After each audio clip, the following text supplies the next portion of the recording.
नमस्कार, मैं हूं सत्यपाल और आप देख रहे हैं CWB हिंदी न्यूज।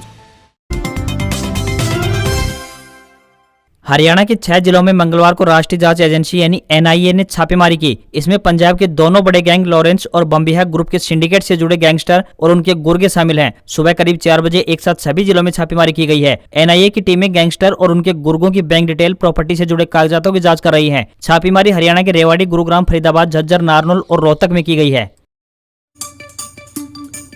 डेरा सच्चा सौदा प्रमुख राम रहीम का हरियाणा में पंचायत चुनाव कनेक्शन सामने आ गया है। उत्तर प्रदेश के बागपत के बरनावा आश्रम से राम रहीम ने सोमवार को पहला ऑनलाइन सत्संग किया। इसका पता चलता ही पंचायत चुनाव के उम्मीदवार समर्थन मांगने उसके सत्संग में पहुंच गए। ये सभी सरपंच, ब्लॉक समिति मेंबर और जिला परिषद पदों के दावेदार उम्मीदवार थे। राम रहीम ने कहा कि उनको पूरा आशीर्वाद है।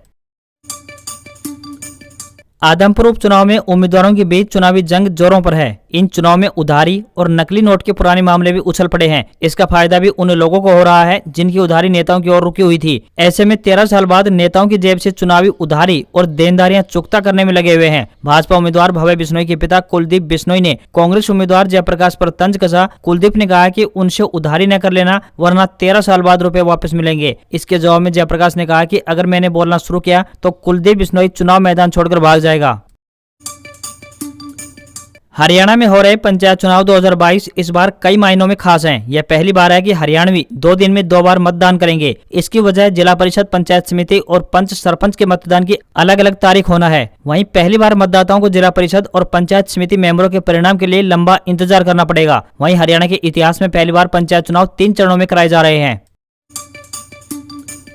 हरियाणा के हिसार में आदमपुर उपचुनाव में बीजेपी आज चंडीगढ़ में मंथन करेगी। सीएम आवास पर इसको लेकर विधायक दल की बैठक बुलाई गई है। इसमें सीएम मनोहर लाल खट्टर, प्रदेश अध्यक्ष ओम प्रकाश धनखड़ सहित सूबा प्रभारी और त्रिपुरा के पूर्व सीएम विप्लव देव मौजूद रहेंगे। इसकी वजह यह है कि 3 साल के सरकार के कार्यकाल में बीजेपी 2 उपचुनाव हार चुकी है। बड़ौदा और एलनाबाद उपचुनाव में पार्टी करारी हार झेल चुकी है। अब आदमपुर को किसी भी कीमत पर पार्टी हारना नहीं चाहती। बीजेपी के नेताओं का मानना है कि यदि यह उपचुनाव पार्टी हारती है तो इसका असर 2024 में भी पड़ेगा।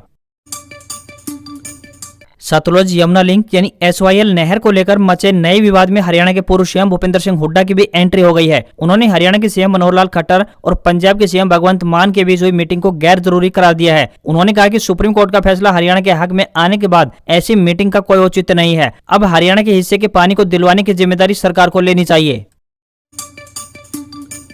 हरियाणा में कांग्रेस के राष्ट्रीय अध्यक्ष पद के लिए हो रहे मतदान में 98% वोटिंग हुई। पूर्व सीएम भूपेंद्र सिंह हुड्डा, प्रदेश अध्यक्ष उदयभान और कुमारी सैलजा ने मतदान किया। चंडीगढ़ सेक्टर 9 में पार्टी मुख्यालय में सुबह 10 बजे वोट पड़ने शुरू हुए, जो शाम 4 बजे तक जारी रहे। राज्य में 195 डेलीगेट्स में से 2 एब्सेंट रहे। वहीं राज्यसभा सांसद रणदीप सुरजेवाला इन दिनों भारत जोड़ो यात्रा पर राहुल गांधी के साथ हैं, इसलिए उन्होंने कर्नाटक में वोट डाला। वहीं किरण चौधरी ने मुंबई में राष्ट्रीय अध्यक्ष पद के लिए मतदान किया, तो किरण चौधरी को चुनाव को लेकर मुंबई का प्रभार दिया गया है। इंडियन ऑयल कॉर्पोरेशन लिमिटेड यानी IOCL ने 1535 पदों पर भर्ती निकाली है, जिसके लिए 10वीं पास से लेकर ग्रेजुएट कैंडिडेट्स IOCL की आधिकारिक वेबसाइट iocl.com पर जाकर अप्लाई 23 अक्टूबर तक ऑनलाइन अप्लाई कर सकते हैं। वहीं इसके बाद 6 नवंबर को रिटन टेस्ट प्रस्तावित है। वहीं 21 नवंबर को एग्जाम का रिजल्ट जारी होगा। केंद्र सरकार ने दिवाली से पहले किसानों को बड़ा तोहफा देते हुए रबी की फसलों पर न्यूनतम समर्थन मूल्य यानी MSP में बढ़ोतरी की मंजूरी दे दी है। प्रधानमंत्री नरेंद्र मोदी की अध्यक्षता में आज कैबिनेट की बैठक में फैसला लिया गया है। गेहूं का समर्थन मूल्य 110 रुपए प्रति क्विंटल बढ़ाकर 2125 रुपए प्रति क्विंटल कर दिया गया है। सरकार ने गेहूं की MSP में 110, जौ की MSP में 100, चना में 105, मसूर में 500, सरसों में 400 और कुसुम में 209 रुपए की वृद्धि की है।